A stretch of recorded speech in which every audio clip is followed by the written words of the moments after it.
Okay, this is going to be a deep dive, a long night for us. You've asked for it, and I'm here to deliver. We're talking about those people we willingly, sometimes desperately, invite into our homes, our roommates. Most of the time, it works out. Sometimes it's just annoying.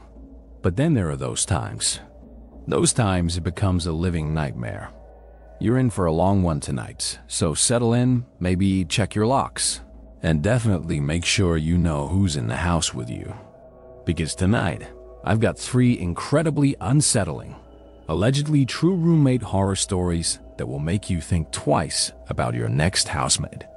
We're aiming for the long haul here, really getting into the chilling details. So, if you're ready, let's begin. The theme for tonight is one that many of us can relate to on some level: roommates. But these aren't your garden variety tales of passive aggression over dirty dishes or loud music.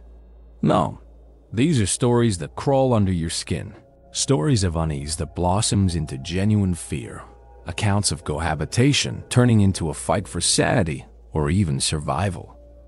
I've spent a long time curating these, ensuring they have that authentic chill, that unsettling resonance that only true experiences can offer. These stories have been shared with me, sourced from those brave enough to recount their harrowing encounters. And because of the depth and detail in these accounts, we're going to give them the time they deserve.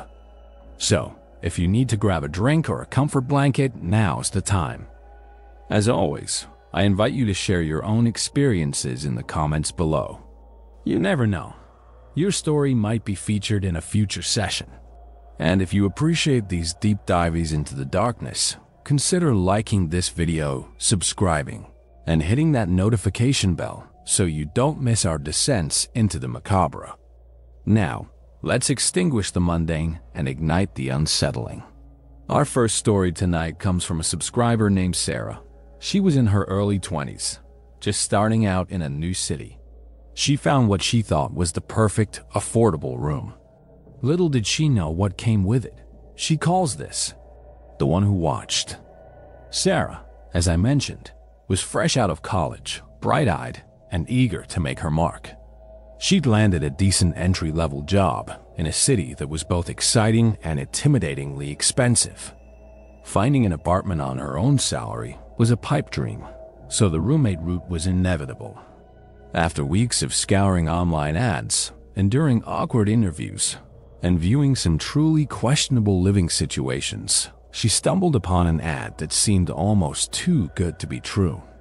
It was for a room in a 2-bedroom apartment in a decent, if slightly older, building. The rent was manageable, and the ad specified a quiet, respectful female roommate preferred. The existing tenant was a woman named Evelyn. Sarah met Evelyn for a viewing.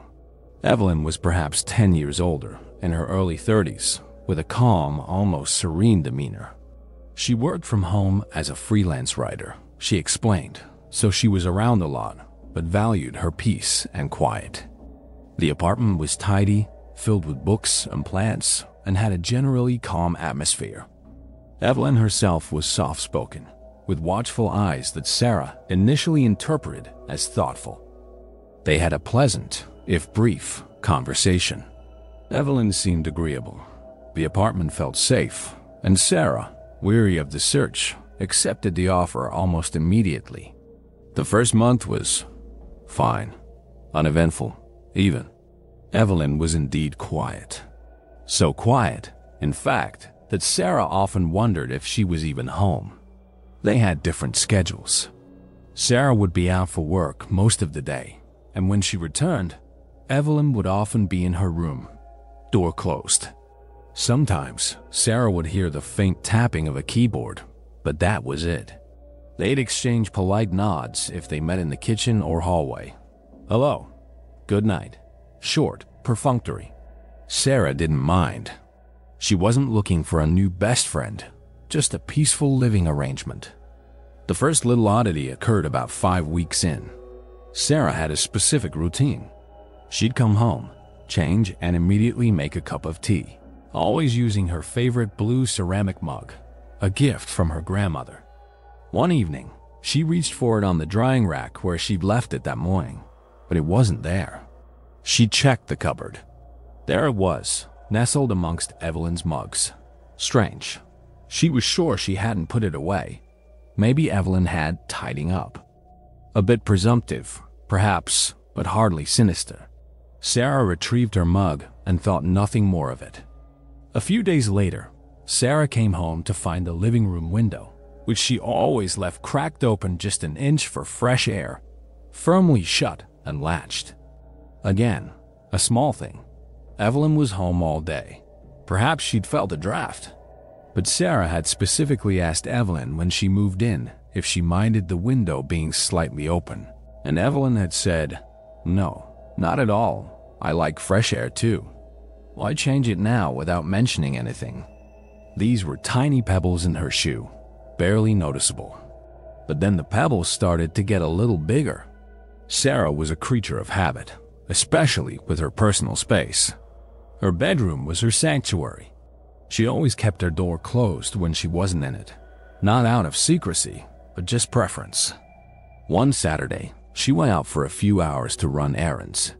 When she returned, she walked into her bedroom and immediately felt off. Something was different, but she couldn't pinpoint what. She scanned the room. Her books were straight on the shelf, her desk was tidy, her bed was made. Nothing seemed out of place. Yet, the feeling lingered, a subtle, almost imperceptible shift in the room's energy, like someone had been in there.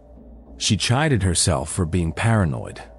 Evelyn had never given her any reason to suspect she'd enter her room. The following week, Sarah was getting ready for bed. She'd taken off her silver necklace, another cherished item, one she wore daily, and placed it on her nightstand, right next to her alarm clock. The next morning, as she was getting dressed for work, she reached for it. It wasn't there. Panic flared. It wasn't incredibly valuable in terms of money, but sentimentally, it was irreplaceable. She searched her nightstand, under it, stripped her bed, checked the pockets of the clothes she'd worn the day before. Nothing. She was almost late for work, her mind racing. Had it fallen? Had she absent-mindedly put it somewhere else? Throughout the day, the loss gnawed at her.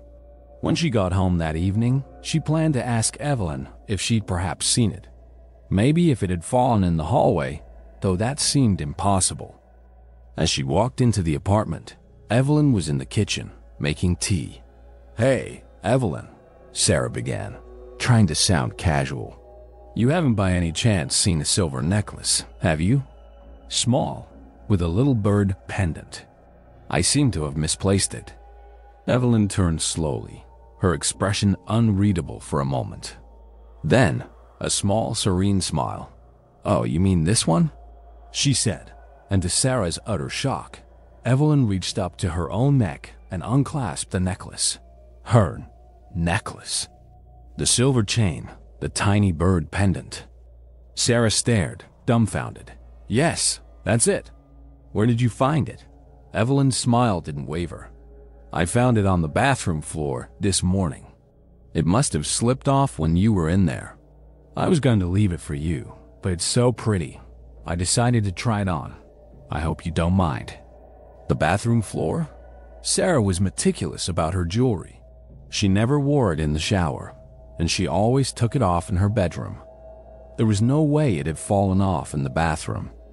And even if it had, why would Evelyn just wear it without asking? "Oh," Sarah managed, trying to keep the disbelief from her voice. "Right. Well, thanks for finding it." She held out her hand. Evelyn slowly passed it over, her fingers brushing Sarah's. Her touch was cold. Sarah retreated to her room, feeling deeply unsettled. The explanation felt flimsy, wrong. But what could she say? Accuse Evelyn of lying? Accuse her of what? Taking it from her room? It sounded outlandish. From that day on, Sarah started paying more attention. She noticed how Evelyn's gaze would sometimes linger on her a moment too long. How? If Sarah was reading in the living room, Evelyn would find reasons to be in the same space, not speaking, just existing, quietly, watchfully. The real turning point, the moment unease solidified into genuine fear, happened about 2 weeks later. Sarah had a terrible headache and decided to leave work early. She let herself into the apartment, expecting it to be empty, or at least expecting Evelyn to be in her own room as usual. The apartment was silent. She walked towards her bedroom, her hand reaching for the doorknob, and then she froze. Her bedroom door was slightly opened, just a crack. And through that crack she saw a sliver of movement. Her heart hammered against her ribs. Her initial thought was a burglar. She held her breath, straining her ears. Silence. Then, a soft creak of a floorboard from inside her room. Slowly, cautiously, she pushed the door open wider. Evelyn was standing by Sarah's dresser, her back to the door. In her hands, she was holding one of Sarah's silk scarves, rubbing the fabric between her fingers, her head tilted as if listening to it. For a long moment, Sarah was too stunned to speak. The scene was so bizarre, so intrusive. "Evelyn?" Sarah's voice was barely a whisper, but it cut through the silence of the room. Evelyn stiffened. She turned around, not with a startle of guilt, but with a slow, deliberate movement. The serene smile was plastered on her face, but her eyes were different. There was an intensity there, a proprietary gleam that made Sarah's blood run cold. "Oh, Sarah," Evelyn said, her voice smooth as honey. "You're home early. I was just admiring your scarf. The color is lovely. I was thinking of buying one similar." She hadn't dropped it, hadn't acted flustered. She just stood there, holding Sarah's scarf in Sarah's room, uninvited, with an explanation that was insultingly inadequate. "What are you doing in my room, Evelyn?" Sarah asked, her voice trembling slightly despite her efforts to keep it firm. "Just looking," Evelyn replied, still smiling that unnerving smile. "You have such nice things, Sarah. I like to see them." She carefully folded the scarf and placed it back on the dresser, her movements precise, almost reverent. "I'd prefer if you didn't come into my room without my permission," Sarah stated, her stomach churning. Evelyn's eyes narrowed almost imperceptibly. "Of course, dear. I didn't mean to intrude. It's just that this apartment, it feels like we share everything, doesn't it?" "Share everything?" The words hung in the air, heavy and ominous. Sarah felt a profound sense of violation. This wasn't just about a scarf or a necklace. This was about boundaries being systematically dismantled. That night, Sarah barely slept. Every creak of the old building, every sigh of the wind sounded like Evelyn approaching her door. She imagined Evelyn standing outside, listening, watching. She started wedging a chair under her doorknob at night. The next day, Sarah began her apartment hunt anew, this time with a desperate urgency. She avoided Evelyn as much as possible, making excuses to eat out or stay late at friends' places. But she could always feel Evelyn's presence, a silent, knowing weight in the apartment. Little things continued to happen. A photograph on her nightstand would be tilted at a slightly different angle. A book she was halfway through would have its bookmark moved a few pages ahead. It was subtle gaslighting, designed to make her question her own perceptions, her sanity. Once, Sarah deliberately left a tiny, almost invisible thread stuck to her door jamb when she left for work. When she returned, the thread was gone. Proof. Evelyn was entering her room. The breaking point came when Sarah found a small, cheap notebook tucked under Evelyn's bed when she was, admittedly, and driven by fear, snooping for more concrete evidence while Evelyn was out for a rare grocery run. Most of it was mundane, lists, what seemed like writing prompts. But then, tucked into the last few pages were notes about her. Detailed observations. Sarah wore the blue dress today. It suits her complexion. She seemed tired this morning. Didn't finish her coffee. Listened to that sad indie music again for 2 hours. And then, the most chilling entry. She sleeps on her left side mostly. Sometimes she talks in her sleep. Little mumbles. I can't quite make them out from the hallway. From the hallway, the implication was horrifying. Had Evelyn been standing outside her door at night, listening, or worse? Sarah felt physically ill.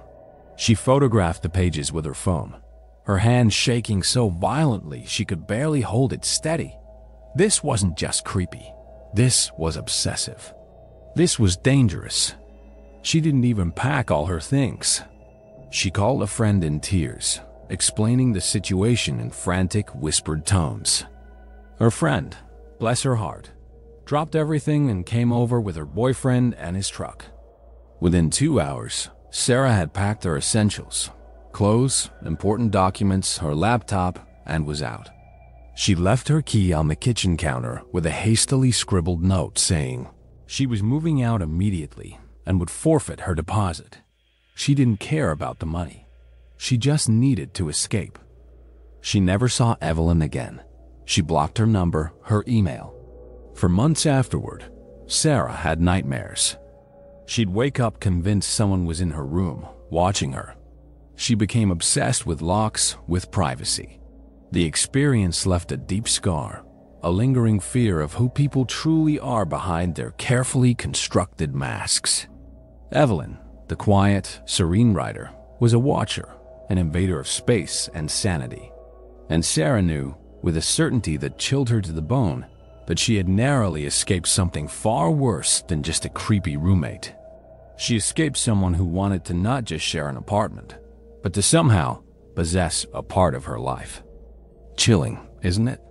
The slow, creeping violation of personal space, the subtle dismantling of one's sense of security in their own home. Sarah's story is a stark reminder that not all threats are loud and overt. Sometimes, the most terrifying are the ones that slip in quietly, disguised as normalcy, until you're ensnared. Think about that. The subtle ways boundaries can be tested, then crossed, then obliterated. All right, take a breath. We have 2 more stories to get through. This one involves a discovery. A discovery that turns a quirky, eccentric roommate into something far more disturbing. This account comes from Mark, who's trying to save money while working his first job in a new town. He calls this story The Collector's Room. Mark was in his early 20s, fresh out of a trade school, and had just landed his first full-time job as an apprentice electrician. The pay wasn't great to start, and the town he'd moved to for the job had surprisingly high rents. He needed something cheap, fast. He found an ad for a room in an older, slightly ramshackle house on the outskirts of town. The rent was almost suspiciously low. The ad just said, "Room for rent. Male tenant. Quiet preferred. No pictures, just a phone number." Mark called, and a gruff, older voice on the other end, who introduced himself as Silas, told him to come by. The house, when Mark pulled up, certainly matched the ramshackle description. Peeling paint, an overgrown yard, a generally neglected air. But Mark was desperate. Silas himself was a man who looked like he'd been hewn from old timber, weathered, late 60s maybe, with piercing eyes and a generally unkempt appearance. He showed Mark the available room. It was small, dusty, with a single window looking out onto the tangled backyard. But it had a bed, a dresser, and a door that locked. Good enough. The rest of the house was cluttered. Not filthy, Mark noted, but crammed with an eclectic mix of objects. Stacks of old newspapers, boxes overflowing with what looked like junk, strange mechanical parts, and a pervasive, musty odor that Mark tried to ignore. Silas explained he was a collector, a bit of a recluse, and mostly kept to his part of the house, which included his bedroom and what he called his workshop, a room that was always kept locked. He was very clear about that. Mark was to have access to his own room, the bathroom and the kitchen. Nowhere else, especially not the workshop. Mark, eager to save money and not particularly social anyway, agreed to the terms. He figured he'd just keep to himself, work, sleep, and save up enough to get a better place. The first few weeks were quiet, if a little odd. Silas was rarely seen. Mark would hear him shuffling around in his part of the house. Sometimes the clang of metal from behind the locked workshop door, but they seldom interacted. The musty smell, however, seemed to get stronger on certain days, sometimes accompanied by a faint chemical undertone that Mark couldn't quite place. He started burning incense in his room. One thing Mark did notice was that Silas received a lot of packages. Small, discreetly wrapped parcels delivered by various guys. And Silas was always very quick to retrieve them, almost snatching them from the delivery person before scurrying back inside. The first truly unsettling incident occurred about a month in. Mark was in the kitchen making dinner when he heard a strange thumping sound from Silas's workshop, followed by what sounded like a muffled yelp, or perhaps a squeal. It was hard to tell. Then silence. Mark froze, listening. Nothing more. He told himself it was probably just Silas dropping something heavy, or maybe an old pipe in the ancient plumbing. But a sliver of unease lodged in his mind. What exactly was Silas collecting and working on in that locked room? A few nights later, Mark woke up abruptly. He wasn't sure why. The house was silent, save for the usual creaks and groans of its old structure. But then he heard it, a faint rhythmic sawing sound. It was coming from the workshop. Sawing at 3 a.m.? What on earth could Silas be doing? Mark lay in bed, his ears straining, a cold dread slowly seeping into him. The sound went on for nearly an hour, then stopped as suddenly as it began. Mark tried to rationalize it. Maybe Silas was a carpenter, a hobbyist. But the clandestine nature of it, the locked door, the strange smells, the late-night activities, it was all starting to paint a very weird picture. He started to feel like he was living on the edge of someone else's dark secret. He also noticed that Silas never seemed to throw much trash away. The household bins were usually almost empty, save for Mark's own contributions. Yet Silas got all those packages. What happened to the contents? The packaging? The unease grew. Mark started to dread coming home from work. The house felt oppressive, heavy with unspoken things. He found himself avoiding the kitchen if he thought Silas might be around, opting for takeout eaten in his room. He started looking for new places to live, but his savings weren't quite there yet. One afternoon, Mark came home earlier than usual. As he approached the house, he saw Silas in the backyard, near a rickety old shed. Silas had his back to Mark and was hastily shoveling something into a hole he'd dug. He then quickly covered it up, tamping the earth down with the back of the shovel. Silas hadn't seen him. Mark slipped quietly into the house, his heart pounding. What had Silas been burying? An animal? Or something else? The chemical smell was stronger that day, acrid and unsettling. Mark knew he was getting into paranoid territory, but he couldn't shake the feeling that something was deeply wrong. He became obsessed with the locked workshop. What horrors or oddities lay behind that door? He knew he shouldn't, but the compulsion to find out began to consume him. His chance, or what he perceived as his chance, came a week later. Silas told Mark he'd be gone for a couple of days, visiting a supplier out of state. This was unusual. Silas rarely left the property for more than a few hours. The moment Silas's ancient pickup truck rattled down the driveway and out of sight, Mark's resolve hardened. He had to know. He went to the workshop door. It was, as always, locked. He was an apprentice electrician, not a locksmith, but he was handy. He fetched his small toolkit. He tried picking the lock, his hands surprisingly steady despite the adrenaline thrumming through him. After a tense 10 minutes, he heard a faint click. The doorknob turned. He pushed the door open, his breath catching in his throat. The smell hit him first, an overpowering wave of chemicals, formaldehyde, and something else. Something metallic and faintly sweet, like old blood. overlaid with the cloying scent of decay. The room was dimly lit by a single bare bulb hanging from the ceiling. And then he saw them. The room was a macabre museum. Shelves lined the walls, and on those shelves, neatly arranged, were animals, stuffed, taxidermied, but not in the way you see in natural history museums. These were grotesque, twisted. A squirrel with doll's eyes sewn into its sockets, its mouth stretched into a silent scream. A cat, contorted into an unnatural posture, its fur patchy, its glass eyes staring blankly. Rabbits with mismatched limbs, birds with their wings splayed and pinned in agonizing positions. But it wasn't just animals. In the center of the room, on a large workbench, lay pieces. Bones. Some animal, some... Mark didn't want to identify them further. Skulls of various sizes. Jars filled with murky liquid, containing unidentifiable organs and specimens, and tools. Scalpels, saws, pliers, needles, threads. It was a charnel house, a madman's laboratory. Mark felt a wave of nausea so intense he had to clap a hand over his mouth. His eyes darted around, taking in the full horror. This wasn't just a collection. This was a grotesque obsession. The packages Silas received. They must have been chemicals, supplies, maybe even specimens. The things he buried in the yard. God, what had he buried?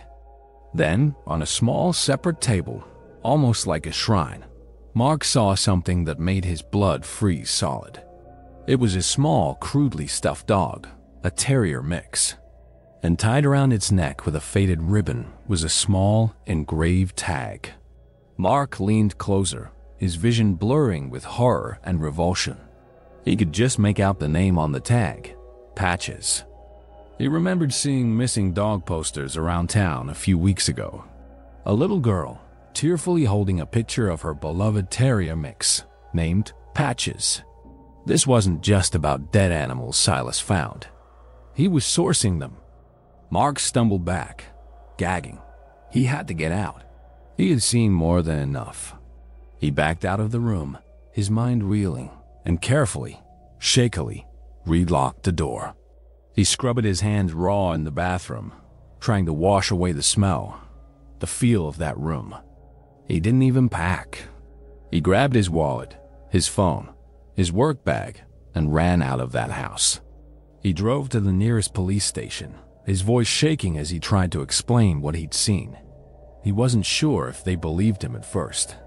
He probably sounded half mad, but he was persistent.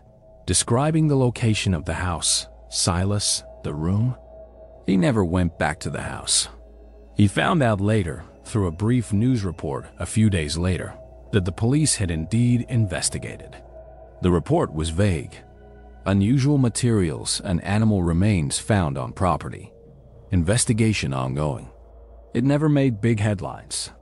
Silas, Mark learned, was eventually taken into custody, though the full extent of his collections, or where they came from, was never fully publicized. Mark suspected the authorities didn't want to cause a panic. Mark slept on a friend's couch for a week before he found a tiny, clean, but blessedly normal studio apartment. He paid extra for new locks. For years, the smell of strong chemicals, or even the sight of a taxidermied animal in an antique shop, would send a jolt of icy dread through him. He had lived under the same roof as a man who harbored a deeply disturbing, morbid secret, a man whose hobby was the stuff of nightmares. The collector's room remained a locked chamber in his memory, a place he wished he'd never opened. The thought of what could be hidden behind a closed door in your own home, it's a primal fear, isn't it? Mark's experience is a horrifying testament to the secrets people can keep, the dark hobbies they can cultivate in the shadows. That feeling of dread, of suspecting something is terribly wrong, only to have your worst fears confirmed, and then some. It's enough to make anyone reevaluate who they choose to live with. Okay, deep breath everyone. We have one more story for tonight, and this one is perhaps the most insidious. It's about a roommate who doesn't just invade your space, but seems intent on invading your mind, your very reality. This story comes from someone who asked to be called Alex, and it deals with psychological manipulation at its most chilling. Alex simply titled this, The Gaslight Duet. Alex was going through a tough time. A recent breakup had left them feeling vulnerable and a bit adrift, and their previous living situation had dissolved along with the relationship. They needed a place to live, and quickly, but emotionally, they weren't at their strongest. They found an ad for a room in a shared house with two other people. One was a quiet graduate student who was rarely seen. The other was a charismatic, outgoing person named Jamie. When Alex met Jamie, they were immediately put at ease. Jamie was charming, funny, and incredibly welcoming. They seemed genuinely interested in Alex, asking questions, offering sympathy about the breakup, and painting a picture of a warm, supportive household. The house itself was nice, a bit older but well-maintained, and Jamie emphasized the family vibe they tried to cultivate. For Alex, who was feeling lonely and fragile, this sounded like a balm. They signed the lease, eager for a fresh start and a friendly face. At first, living with Jamie was great. Jamie was full of life, always up for a chat, often cooked communal meals, and seemed to go out of their way to include Alex. Alex started to feel like they'd lucked out, finding not just a roommate, but a friend.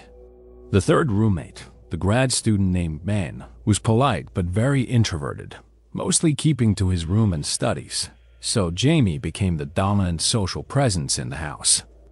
The first odd notes in this otherwise harmonious arrangement were subtle, easily dismissed. Jamie had a habit of borrowing small things of Alex's without asking: a book, a specific brand of tea, a scarf. When Alex would notice it missing and later see Jamie with it, Jamie would be effusively apologetic, saying something like, "Oh my gosh, I totally spaced and grabbed yours. It just looked so similar to mine. So sorry." Or, "I was going to ask, but you weren't around and I really needed it. I'll replace it, I promise." They never did replace things, but their apologies were so sincere, their charm so disarming, that Alex initially let it slide. Then, conversations started to get strange. Alex would recount an event or a detail from a previous discussion, and Jamie would look at them with a puzzled expression. "I don't think that's how it happened, Alex. Are you sure you're remembering that right?" Or, "No, we definitely didn't talk about that. Maybe you dreamt it?" It was always plausible. Alex was stressed and emotionally drained from the breakup. Maybe their memory was a bit fuzzy. Jamie would say these things with such conviction, such gentle concern, that Alex began to doubt themselves. Little things started to go missing more permanently. A favorite sweater Alex was sure they'd left on their bed was suddenly nowhere to be found. When Alex mentioned it, Jamie would say, "Oh, that's weird. Are you sure you didn't lend it to someone? Or maybe leave it at your old place?" Again, seeds of doubt. The gaslighting, because that's what it was, though Alex didn't recognize it as such initially, began to escalate. Jamie would deny entire conversations or agreements. For example, Alex and Jamie had agreed to split the utility bills a certain way. When the first bill came, Jamie presented a different calculation. When Alex questioned it, referencing their previous agreement, Jamie looked genuinely confused. "We never agreed to that, Alex. I distinctly remember us saying we'd do it this other way. You must be mistaken." Alex started writing things down, conversations, agreements, just to keep track, feeling increasingly like they were losing their grip. The house, which had initially felt so welcoming, began to feel off. Alex would come home and find objects in their room subtly moved. Not stolen, just rearranged. A framed photo tilted. A stack of books reordered. When Alex asked Jamie about it, Jamie would feign ignorance or even concern. "Moved? Why would I go into your room and move your things?" "That's really strange, Alex. Are you sure you're feeling okay?" You seemed a bit forgetful lately." This constant undermining of Alex's perception started to take a serious toll. Alex became anxious, second-guessing every memory, every thought. They started to withdraw, spending more time in their room, feeling isolated despite Jamie's outward displays of friendship. Ben, the third roommate, was so rarely present that he was no help. He seemed oblivious to the dynamic. One particularly cruel instance involved plans Alex had made with a friend. Alex had told Jamie about it, excited for a rare outing. The morning of, Alex couldn't find their keys. They searched everywhere, frantically. Jamie watched with a sympathetic expression. "Oh, Alex, that's terrible. Where could they be?"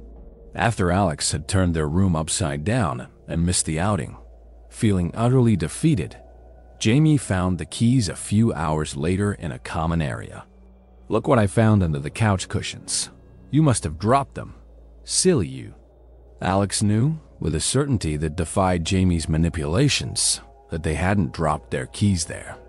But how could they prove it? Jamie's expression was all innocence and helpfulness. The psychological games intensified. Jamie would sometimes confide in Alex, sharing concerns about Alex's well-being with others, loud enough for Alex to overhear. "I'm just worried about Alex, you know? They seem so stressed and confused lately. Forgetting things, imagining things."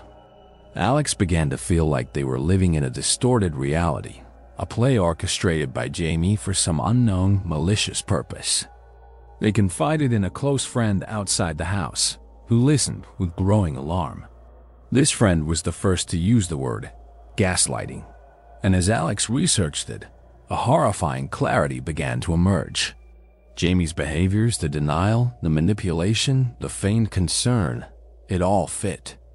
The realization was both terrifying and validating. Alex wasn't going crazy. They were being systematically manipulated. The question was, why? What did Jamie gain from this? Alex couldn't fathom a motive beyond some sadistic pleasure in control and torment. Alex knew they had to get out, but they were also scared. Jamie had become so enmeshed in their life, had isolated them so effectively within the house. Confronting Jamie felt dangerous. What would Jamie do if their control was threatened? Alex started documenting everything meticulously, taking photos of their room before leaving, saving screenshots of manipulative texts from Jamie, keeping a secret journal of incidents. They also started gray-rocking Jamie, becoming as unresponsive and uninteresting as possible, giving minimal replies, showing no emotion. This seemed to frustrate Jamie, whose attempts to provoke a reaction or draw Alex into a confusing conversation began to fall flat. The final straw came when Alex discovered Jamie had been going through their personal computer. Alex had installed a subtle keystroke logger after becoming suspicious. The logs revealed Jamie had accessed private emails, social media messages, even personal financial information. This wasn't just psychological torment.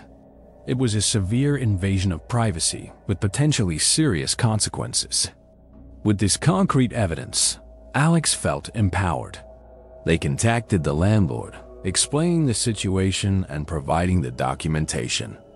They also spoke to Ben, the quiet roommate, who, when presented with the evidence, admitted he too had found Jamie's behavior odd and a bit intense, but had mostly just tried to stay out of the way. He hadn't realized the extent of the manipulation. The landlord, thankfully, took it seriously. Jamie was confronted. Predictably, Jamie denied everything, tried to turn the tables, and even accused Alex of harassment. But the evidence, combined with Ben's tentative corroboration, was enough. Jamie was eventually asked to leave the property. The day Jamie moved out, Alex felt an overwhelming sense of relief, like a physical weight had been lifted. But the experience left deep psychological scars. It took a long time for Alex to trust their own judgment again, to feel secure in their perceptions. They went to therapy to process the emotional abuse and learn to recognize the red flags of manipulative behavior. Alex's story is a chilling reminder that some roommate horrors aren't about sudden scares or gruesome discoveries, but about the slow, insidious erosion of one's own mind. The Gaslight Duet was a performance where only one person knew the script, and the other was an unwilling participant in their own unraveling. It's a testament to the profound damage that can be inflicted without ever raising a hand, using only words, deception, and the violation of trust.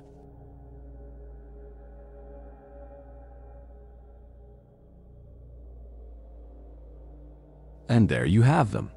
3 stories, 3 distinct shades of roommate horror. From Sarah's watcher, who blurred the lines of privacy until they vanished, to Mark's horrifying discovery in the collector's room, to Alex's deeply unsettling battle for their own sanity in the Gaslight Duet. These accounts, as unsettling as they are, serve a purpose. They remind us of the importance of boundaries, of trusting our instincts, and of the unfortunate truth that not everyone we invite into our lives, into our homes, has our best interests at heart. The true horror in these stories isn't supernatural. It's deeply, disturbingly human. It's about the darkness that can reside behind a friendly smile, a quiet demeanor, or a charismatic facade. Living with others always requires a degree of trust, a leap of faith. But when that trust is exploited, when the sanctuary of home becomes a place of fear and anxiety, the impact can be profound and long-lasting. Sarah's lingering paranoia, Mark's visceral reactions to certain stimuli, Alex's difficult journey to reclaim their self-trust. These are the echoes of their experiences. I want to extend my deepest gratitude to Sarah, Mark, and Alex for allowing me to share their stories tonight. It takes incredible courage to revisit such traumatic events, and I hope that by giving voice to their experiences, we can all become a little more aware, a little more cautious, and perhaps help someone else who might find themselves in a similar unnerving situation. What did you think of these stories? Did any particular one resonate with you, or send a particular shiver down your spine? Have you ever had a roommate experience that veered from annoying into genuinely creepy territory?